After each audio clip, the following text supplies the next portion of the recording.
యేసు రక్తమే జయం పరిచర్య ప్రైజ్ ద లార్డ్. మార్చ్ 11వ తేదీ 2024. ఈరోజు దేవుని వాక్యము. నశించిపోవు సువర్ణము అగ్ని పరీక్ష వలన శుద్ధపరచబడి ఉన్నది గదా, దానికంటే అమూల్యమైన మీ విశ్వాసము ఈ శోధనల చేత పరీక్షకు నిలిచినదై యేసుక్రీస్తు ప్రత్యక్షమైనప్పుడు మీకు మెప్పును మహిమయు ఘనతయు కలుగుటకు కారణమగును.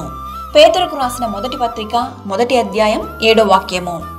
నీ విశ్వాసమునకు కలుగు పరీక్ష ఓర్పును పుట్టించునని ఎరిగి మీరు నానా విధములైన శోధనలో పడినప్పుడు అది మహా ఆనందమని ఎంచుకొనుడి. అందుకే భక్తుడైనటువంటి యోబు ఇలా అంటున్నాడు, నేను నడుచు మార్గము ఆయనకు తెలియను, ఆయన నన్ను శోధించిన తర్వాత నేను సువర్ణము వలె కనబడుదును. అవును ప్రియులారా, శ్రమ ఓర్పును, ఓర్పు పరీక్షను, పరీక్ష నిరీక్షణను కలుగజేయునని ఎరిగి శ్రమల యందు అతిశయపడుదుము. ఈ వాక్యం వింటున్న ప్రియ సహోదరి సహోదరులారా, నా జీవితం శోధనలో నిండిపోయి ఉన్నదని దిగులు చెందకండి. మారని ప్రభువు నీ పక్కనే ఉన్నాడు. ఆయన నిన్ను చూస్తున్నాడు.